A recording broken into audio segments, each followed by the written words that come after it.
So you're dug in on San Carlos.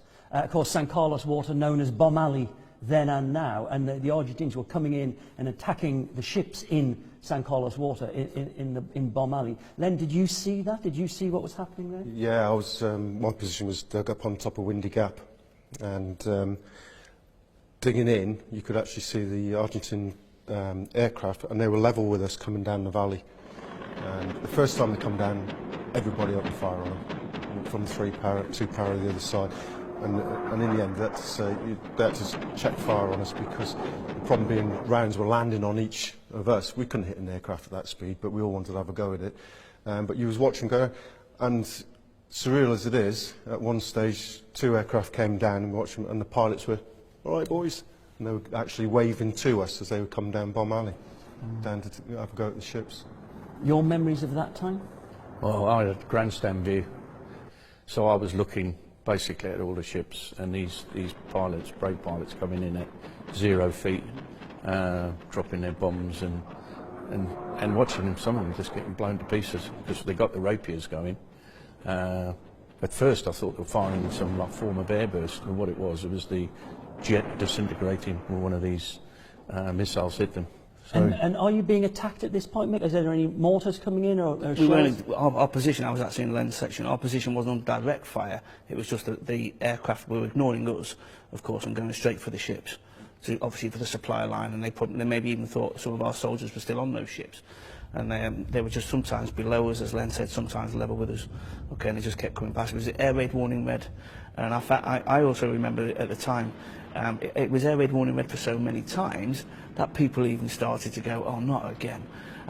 Yeah, we had a grandstand view, as Tony said, of a battle that, although it didn't involve us, was going on. We had a grandstand view of it, the aircraft versus the ships. They targeted the ships, the lifeline for the task force. How the British task force commanders have underestimated the determination of the Argentine pilots. Ship after ship in San Carlos water was hit by Argentinian aircraft. The British christened the bay Bomb Alley. This was the first time I'd seen ships sunk by enemy action in my life. I was watching Antelope, and suddenly a huge explosion in front of my eyes. Large parts of her superstructure flew up into the air. I remember that explosion echoing round, and then followed by a series of other explosions that went all night. It was a shock to see one's own ship explode, burn and sink before one's eyes.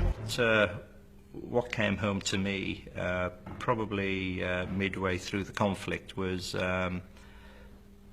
the sheer number of ships that we were either losing or were taking damage.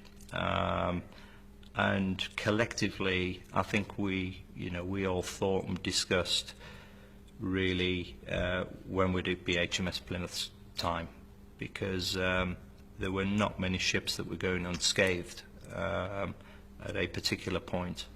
And then the day came, we were attacked by 4, 5 or even 6 Argentinian aircraft. We knew pretty quickly that the air raid that was coming in was for us.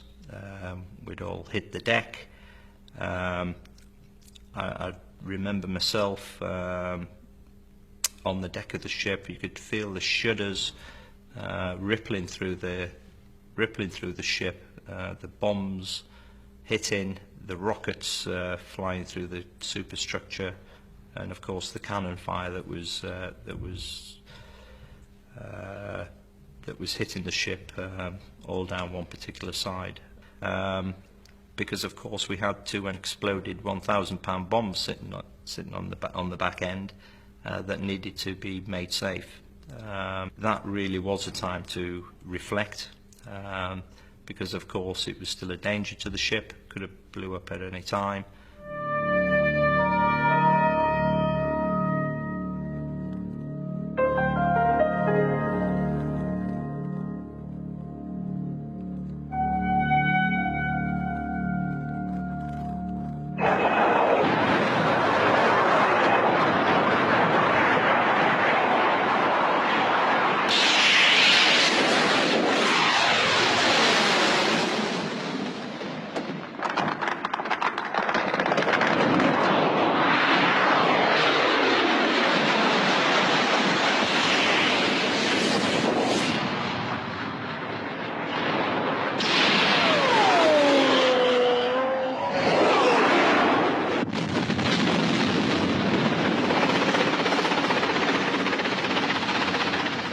you're a fast jet pilot, you've got to be good, or you're dead. I mean, it doesn't matter which country you come from, because they've got to have bloody good reactions, they've got to be good.